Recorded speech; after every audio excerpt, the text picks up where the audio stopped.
আজকে আমরা কিছু রিয়েল সার্টিফিকেট সহ দেখাবো কোন কোন খাতে আপনি যদি ইনভেস্ট করেন 40 থেকে 50% পর্যন্ত কর রেয়াত পাবেন বা রিবেট পাবেন বা কর আপনি সেভ করতে পারেন।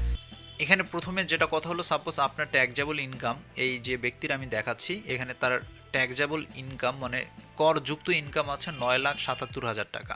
ঠিক আছে, তো এই 9,77,000 টাকা আমরা জানি যে এখানে যে ট্যাক্সের যে ফর্মুলাগুলো আছে, তো এখানে সেই নিয়মগুলো অ্যাপ্লাই করলে এখানে অটোমেটিক এই এক্সেলে আপনি ইনপুট দিলে সব ক্যালকুলেশন হয়ে যাবে। দেখা যাচ্ছে যে এই ব্যক্তিকে ৭৬,৬৩১ টাকা কর দিতে হবে। ঠিক আছে, এটা হলো তার tax liable on total income. তো এখানে দেখা যাচ্ছে তার টোটাল ইনকামের 25% বলতে 2,44,384 টাকা বিভিন্ন খাতে সে ইনভেস্ট করতে পারবে। করলে সে সেখান থেকে 15%-এর মতো একটা কর রেয়াত পাবে। তো এই যে খাতগুলো আছে গভর্নমেন্টের, যে খাতগুলোতে আপনি ইনভেস্ট করলে রেয়াত পাবেন, সেই খাতগুলো হলো, দেখবেন আমি নির্দেশিকা থেকেই এই জিনিসটা আপনাদেরকে দেখানোর চেষ্টা করতেছি, বিনিয়োগজনিত কর রেয়াত। ঠিক আছে, তো এইখানে দেখা যায় যে আপনি রেয়াতের যে নিয়মটা আছে সেটা, যেটা আমি বললাম যে 25% পর্যন্ত আপনি ইনভেস্ট করতে পারবেন এবং এখান থেকে আপনি 15% পর্যন্ত, প্রথম 15 লক্ষ টাকা পর্যন্ত 15% পর্যন্ত কিন্তু আপনি এখান থেকে রেয়াত পাবেন। ঠিক আছে, তো মানে রিবেট পাবেন। তো এই যে খাতগুলো আছে সেই খাতগুলো হলো এখানে যে জীবন বিমার প্রিমিয়াম, সাপোজ আমরা অনেকে ইন্স্যুরেন্স কোম্পানির সাথে অ্যালাইন আছি, তো ওখানে আমরা জীবন বিমার প্রিমিয়াম যেটা জমা দেই তার উপর আমরা কিন্তু একটা রিবেট পেতে পারি। তারপর সরকারি কর্মকর্তার প্রভিডেন্ট ফান্ড চাঁদা, বিভিন্ন প্রভিডেন্ট ফান্ডের চাঁদা যেটা জমা থাকে, সেই সাথে প্রাইভেট জব যারা করে প্রভিডেন্ট ফান্ড হিসেবে যেটা টাকা জমা রাখে সেটাতেও আপনি কিন্তু রিবেট পাবেন 15%। ডিপিএস যেটা আছে, এই যে ডিপোজিট পেনশন স্কিম, এখান থেকে সর্বোচ্চ আমরা 60,000 টাকা, এখানে ম্যাক্সিমাম 60,000 টাকা পর্যন্ত এটা কনসিডার করা যায়, যেখানে 15% পর্যন্ত আপনি রিবেট পাবেন। এই ব্যক্তির ক্ষেত্রে আমরা দেখাবো সে কোন কোন খাতে ইনভেস্ট করেছিল। তো এখানে দেখুন, এখানে উনি যেটা মেনশন করেছে, এই ব্যক্তিটা একটা হলো প্রাইভেট ফার্মে জব করে।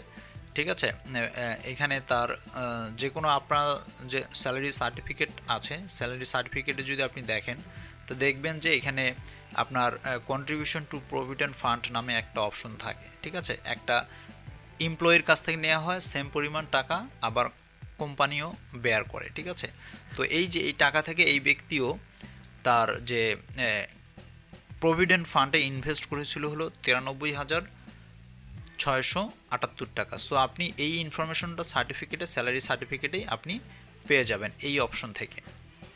তারপর দেখুন ইনভেস্টমেন্ট ইন শেয়ার, এই ব্যক্তি দেখা গেছে যে বাংলাদেশের শেয়ার বাজারে কিছু টাকা ইনভেস্ট করেছিল, তো সেই ইনভেস্ট থেকে উনি 60,000 টাকা এখানে রিবেট দেখিয়েছে।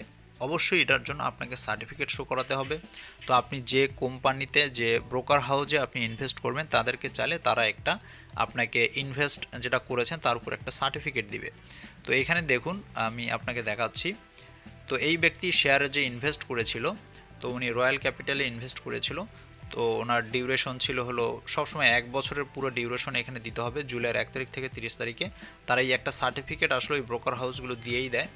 তো এখান থেকে আপনি দেখতে পারবেন যে তার মার্কেট অ্যামাউন্ট কত আছে, সে যত টাকা ইনভেস্ট করুক না কেন ক্লোজিং ডেটে তার মার্কেট অ্যামাউন্ট যত থাকবে সেটা তার ইনভেস্টমেন্ট হিসেবে কাউন্ট হবে। তো উনি এই যে মার্কেট যে অ্যামাউন্টটা থাকবে সেটাই হবে তার মনে করেন ইনভেস্ট অ্যামাউন্ট। তো ইনি ইনভেস্ট করেছিল হলো 48,214 টাকা এবং উনি এইখান থেকে ইনকাম করেছিল এই অর্থবর্ষে 178 টাকা। তো এইটা চলে যাবে তার ইনকামে, আদার ইনকাম হিসেবে দেখাবে এবং এইটাকে তাকে দেখাতে হবে হলো যে ইনভেস্টমেন্ট খাতে।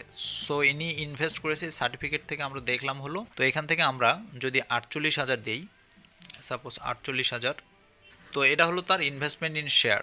ঠিক আছে, তো এভাবেই এই শেয়ারে আপনি যত ইনভেস্ট করবেন পুরোটাই দিতে পারবেন, এখানে কোনো লিমিট নাই। তারপর তার একটা ডিপিএস আছে। ঠিক আছে, ডিপিএস এ বাবদ সে ইনভেস্ট করেছিল কত, আমরা তার ডিপিএস এর সার্টিফিকেটটা, আপনি যে ব্যাংকের অ্যাকাউন্ট করা থাকবে সেই ব্যাংকে চাইলে তারা আবার সার্টিফিকেটটা দিয়ে দিবে। তো আমি একটা ডিপিএস এর সার্টিফিকেট এখানে দেখাচ্ছি, আমি সাপোজ এটা এবি ব্যাংক থেকে একটা ডিপিএস করা ছিল এই ব্যক্তির।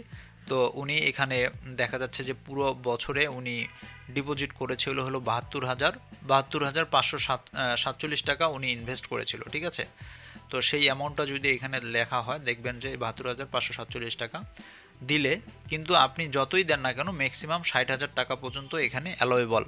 ওকে, তারপর ইনি দেখুন যে লাইফ ইন্স্যুরেন্স প্রিমিয়াম, ঠিক আছে, উনার একটা লাইফ ইন্স্যুরেন্স প্রিমিয়াম পলিসি ছিল ওখানে উনি তো লাইফ ইন্স্যুরেন্স কোম্পানিগুলোর কাছেও যদি আপনার যদি কোনো একটা কোম্পানির সাথে লিঙ্ক আপ থাকে আপনি সেখান থেকেও রিবেট পাবেন। তো এখানে এই ব্যক্তি যে ইন্স্যুরেন্স কোম্পানি ছিল সেখানে উনি ইনভেস্ট করেছিল। তো ওনার টোটাল বিমা অঙ্ক ছিল হলো ৪ লাখ টাকা, ঠিক আছে, এবং প্রিমিয়াম উনি দিয়েছিল হলো ৫৩,৭২৪ টাকা, ঠিক আছে।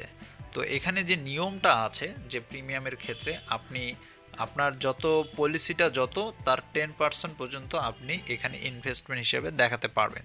তো ৪ লাখ টাকার 10% উনি এখানে ৪০,০০০ টাকা এখানে দেখিয়েছে হলো লাইফ ইন্স্যুরেন্স প্রিমিয়াম হিসেবে। তাহলে দেখা গেল তার টোটাল অ্যাকচুয়ালি আপনি বছরের শুরুতেই এই অ্যামাউন্টটা বের করে নিতে পারবেন আপনি যদি ক্যালকুলেশনগুলো জানেন।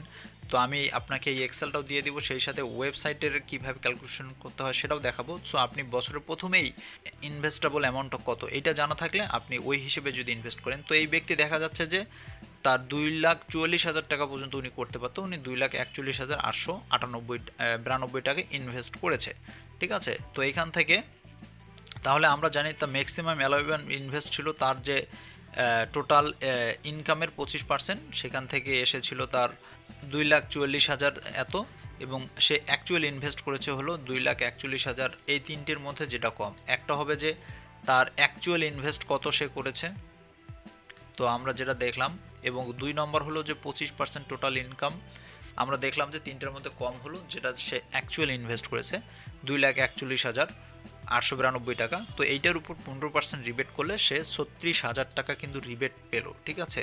৭৬,০০০ টাকার মধ্যে ৩৬,০০০ টাকা সে রিবেট পেয়েছে। তো আমরা যদি ক্যালকুলেশন করি দেখা যায় যে অলমোস্ট ৪৭% টাকা কিন্তু সে রিবেট পেল, সেভ করতে পেরেছে বা রেয়াত পেয়েছে। এই ক্যালকুলেটরটা ইউজ করে বা এই ওয়েবসাইটটি ইউজ করে আপনার রিবেটের পরিমাণটা আপনি নিজেও চেক করে নিয়ে আসতে পারেন। তাহলে যে এনবিআরের যে পলিসি আছে বা নিয়মটা আছে সেটার সাথে আপনি ক্রস চেক করে নিতে পারবেন যে আপনার লয়ার বা আপনি নিজেই যেটা করেছেন সেটা ঠিক আছে কিনা। তো ধন্যবাদ সবাইকে, আমি আশা করি আপনারা বুঝতে পেরেছেন। যদি তারপরও কোনো প্রবলেম থাকে বা বুঝতে সমস্যা হয় কমেন্টস করবেন, আমি যতটুকু জানি আপনাদেরকে জানানোর চেষ্টা করব। এবং আমার অন্যান্য ইনকাম ট্যাক্সের যে ভিডিওগুলো আছে আপনাদের কোনো কনফিউশন থাকলে ফুল ভিডিওগুলো আপনি যদি দেখতে চান তাহলে ওগুলো দেখে নিয়ে আসতে পারেন। খোদা হাফেজ।